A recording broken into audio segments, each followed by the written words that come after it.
John, we were talking about Dynasty, of course, and some of the people that you were working with. We talked about Linda Evans, but didn't talk about Linda very often. I mean, very much. Characterize Linda Evans for me as an actress, and Well, she's um, she's one of the best things that happened to us and to me. She's a truly remarkable lady, warm and giving, and she may not be the greatest actress, but she's the most beautiful of the actresses, and and not without talent. So she was a joy to have around. Some others may not have been joy to have around, but she was. well, I want to mention some of the cast and get you to react to some of the names. This was such an important show in the shaping of popular culture in the 1980s. Quite frankly, it really. And people like Michael Nader, for example. Michael Nader was one of your Talented and somewhat frantic and good to have on a show. Gordon Thompson. Nice, gentle, talented, and not used well enough. I should have asked you what was Michael Nader's role. Michael Nader played all kind of a Romeo to Joan Collins, and he was not the nicest of fellas. What about Gordon Thompson? We just mentioned. What did he play? He played my son, and he was very, very good. You think he was underutilized? Yes, he was underutilized. Catherine Oxenberg. Catherine Oxenberg is the quintessential ingenue on television, and she was remarkable for the fact that she had some acting ability, and she was beautiful, because those don't necessarily go together.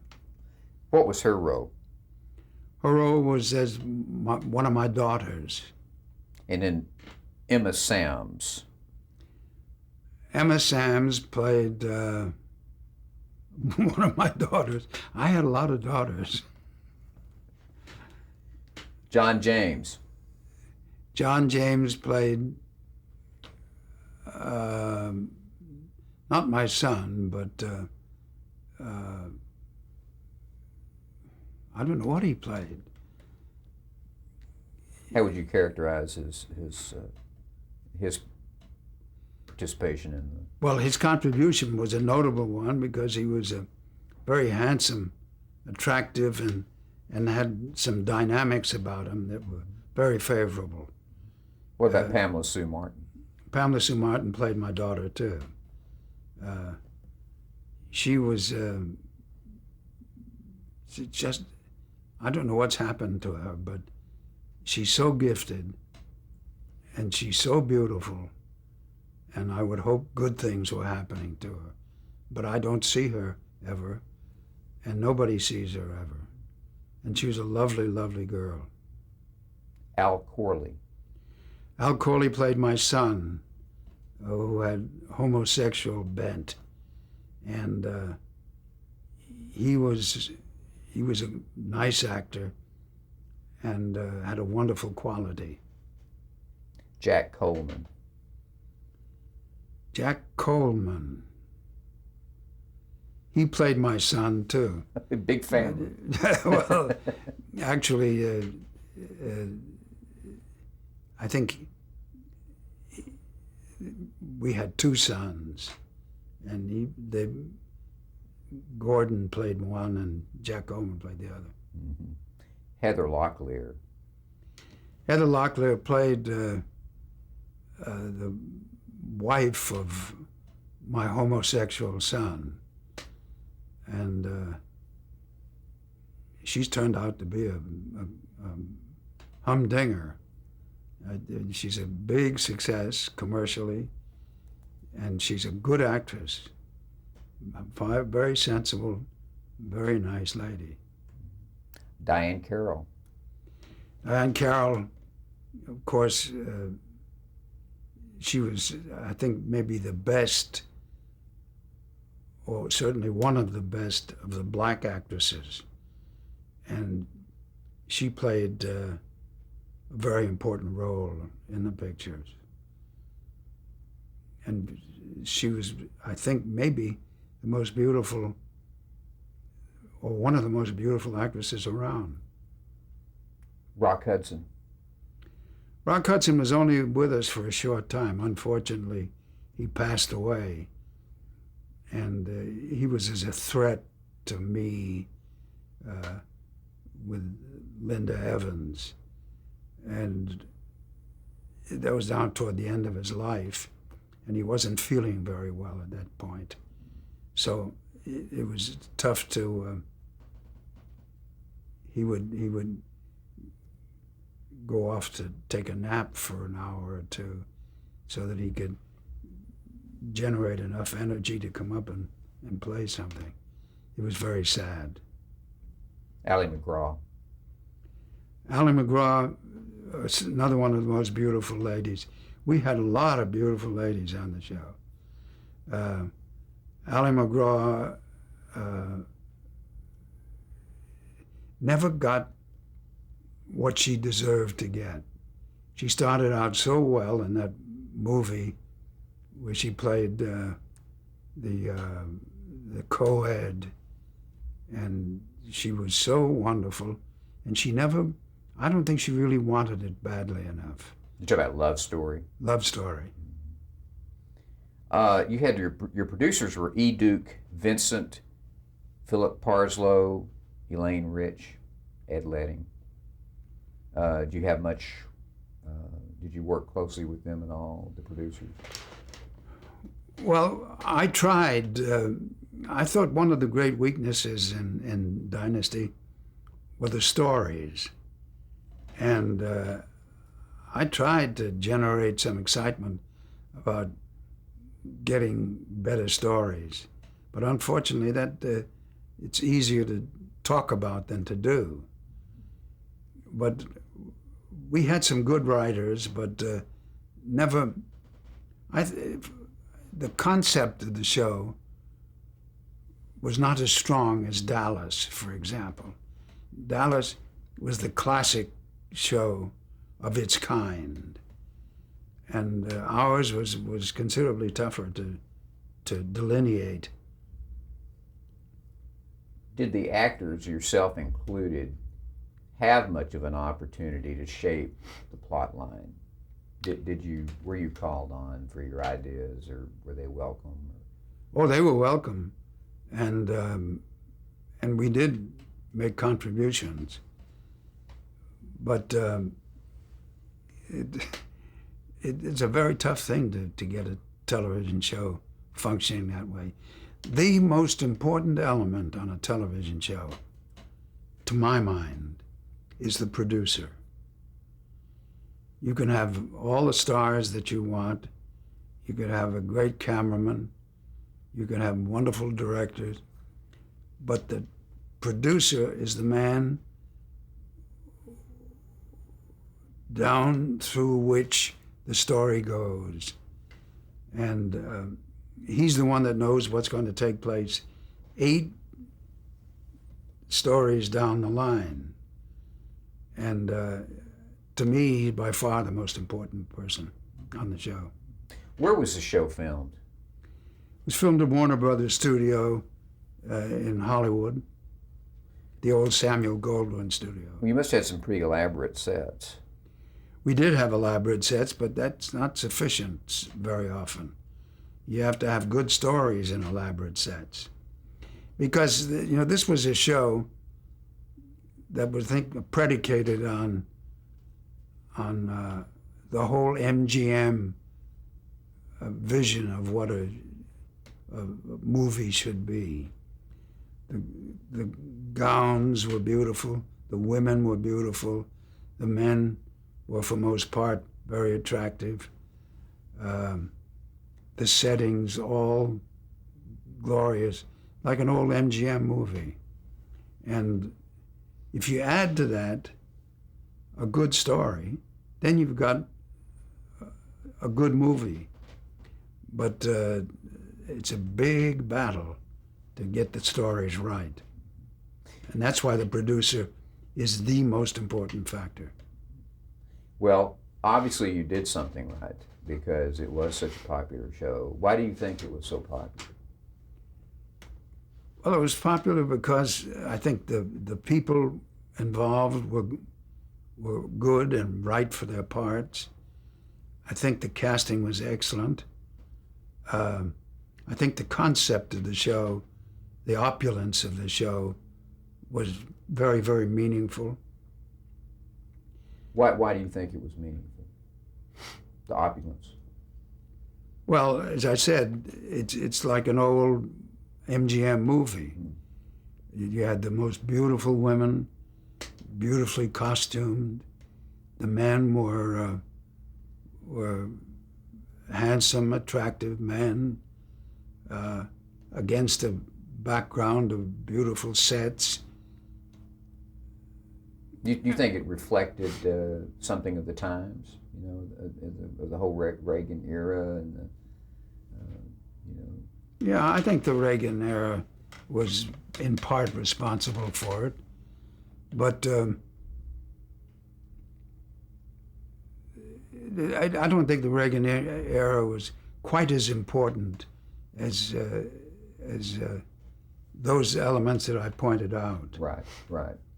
Well, interestingly enough, too, about the series, wasn't there a cologne that was?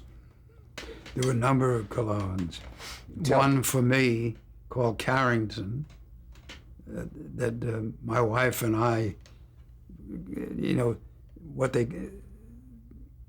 the man who puts together a cologne is called the nose. I didn't know that. I didn't either. And it's because he's able to sense what the proper fragrance is. And as I said, I had one, Linda had her, Joan had her perfumes.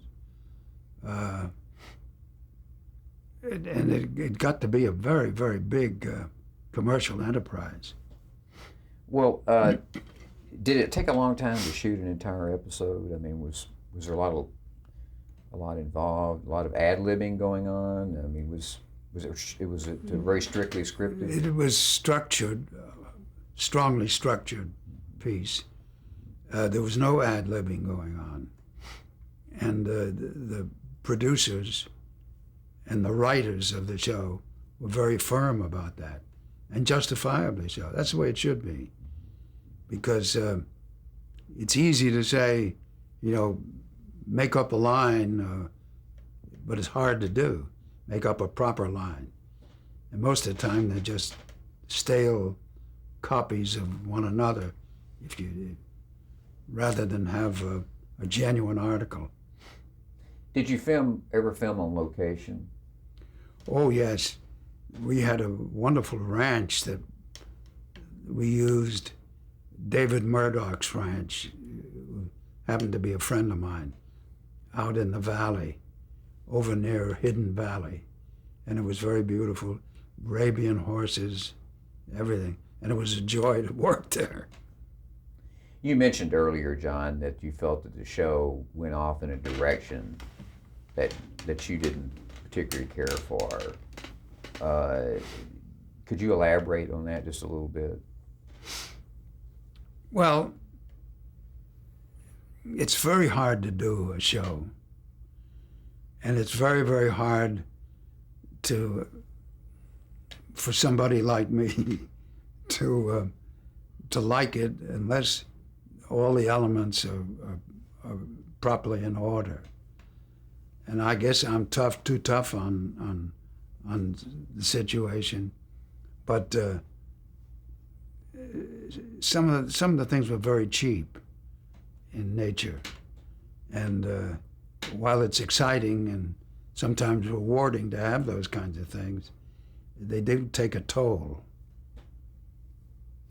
Well, in 1985, there was a spinoff called The Colbys.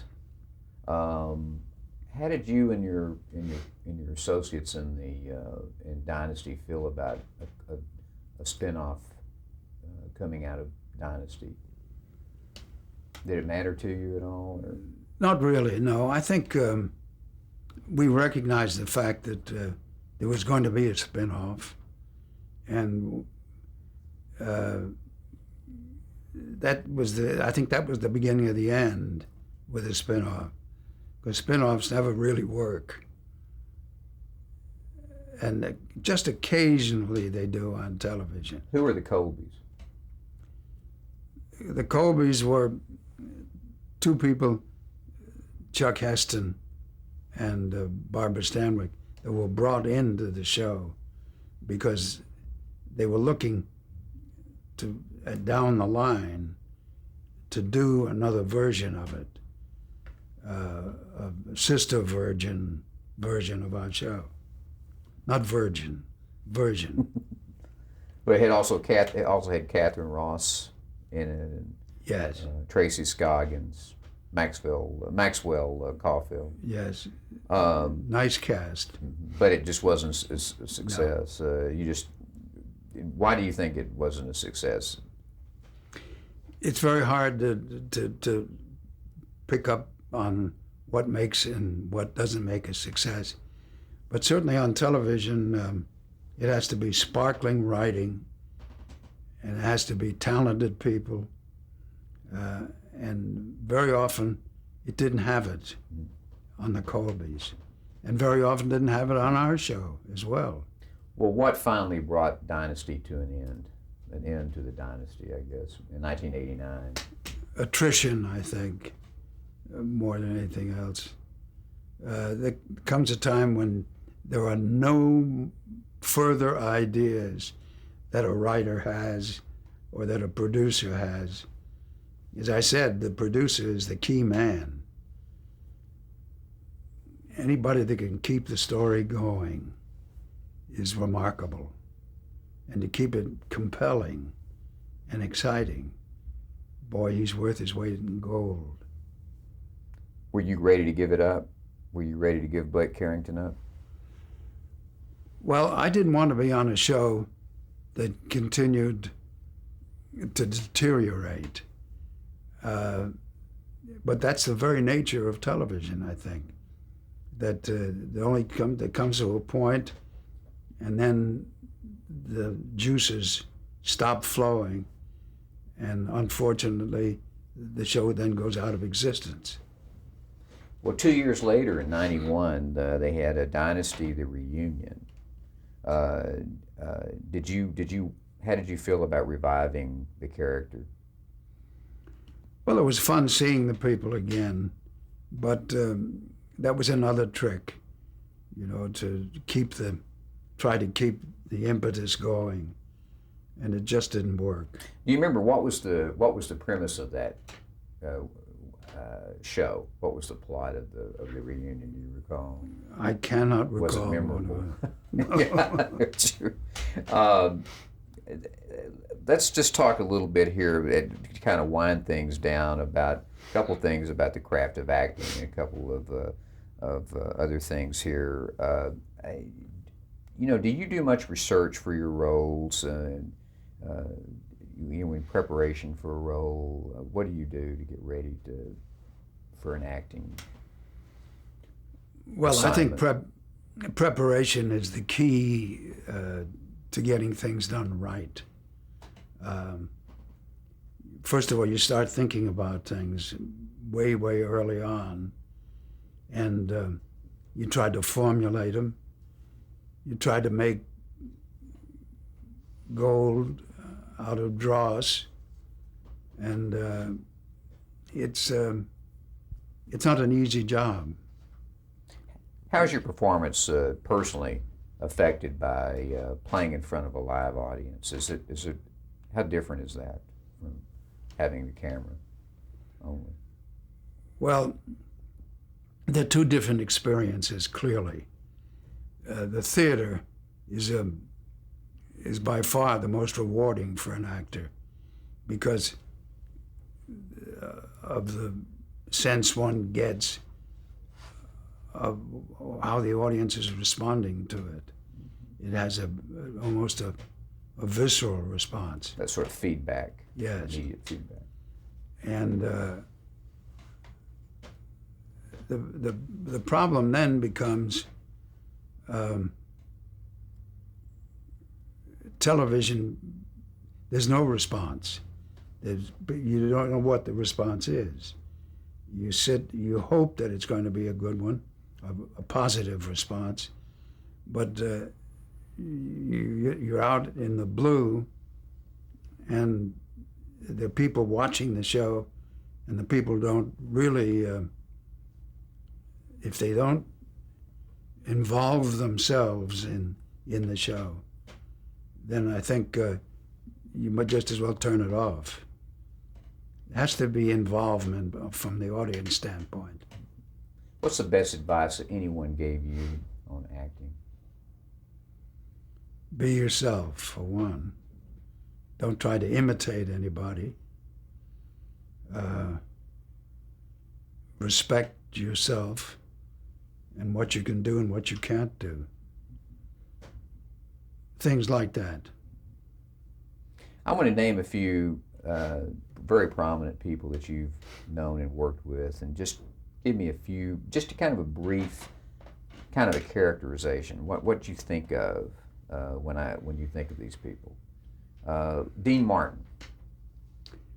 Well, I used to play golf with him. Wonderful guy, funny, cute, rowdy, lovely guy. Burt Reynolds. Another lovely guy. Nowhere near as good an actor as he promised to be. I directed him on Broadway in revival of Mr. Roberts, which I had played earlier.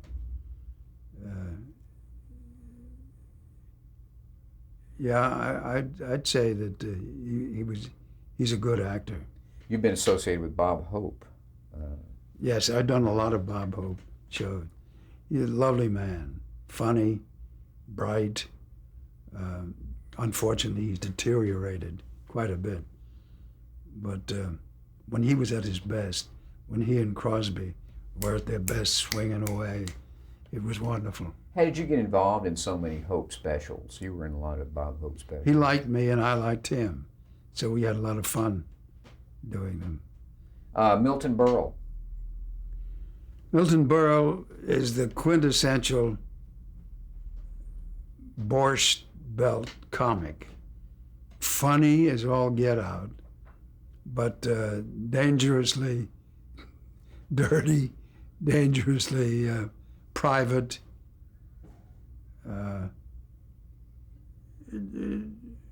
talented. I understand you also knew George Burns, is that right? George Burns and I got to be friends. We both go to the same doctor. And occasionally I'd be sitting waiting to go in, and he'd come and sit down by me. And he'd say, is the doctor alive? Do you know? Things like that, you know, a cute guy. And I remember one time he said to me,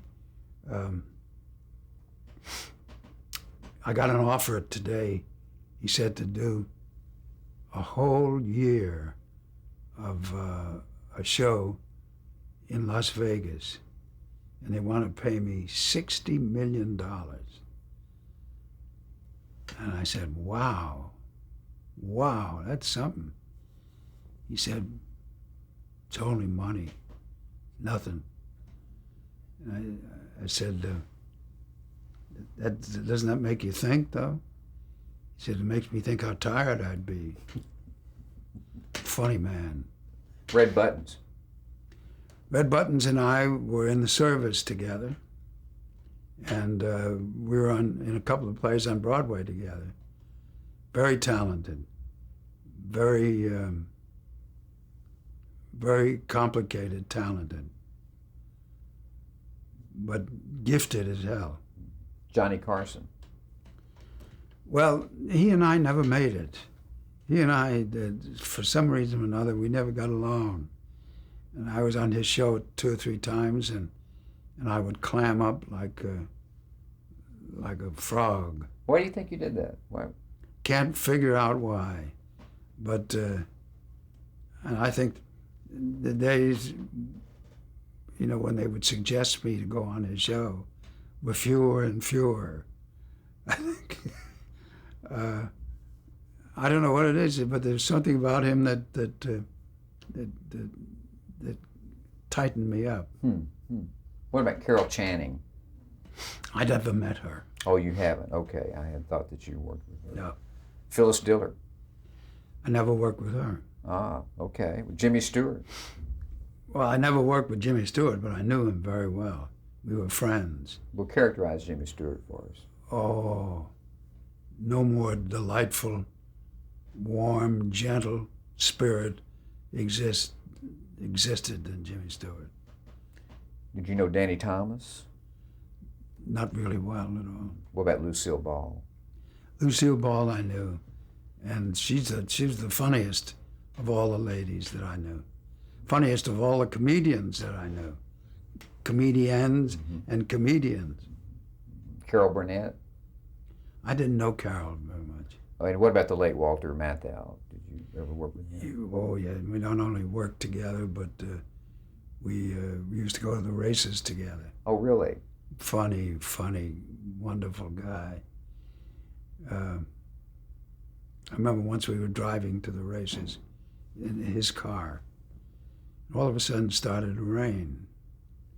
He said, funny. He said, in California, rains. In New York, when it rains, people get wet. California, people, when it rains, get killed. He said, funny business. Well, the last few years, you've been involved in a couple of projects. One is called The Powers That Be, and the other is Eyewitness Video. Yeah. What is The Powers That Be? The Powers That Be was a series, a comedy series that ran for 2 years and had some good things about it, but had some things that, in an effort to be outrageous, got a little tasteless. Well, let me ask you, how do you want to be remembered, John? How does... Well, I haven't given much thought as to how I was going to be remembered, but I think one could say that I tried hard, that I wasn't a bad guy, and that I'll get my reward in the great beyond. Well, I think it's a perfect way to end. Thank you so much. Thank you.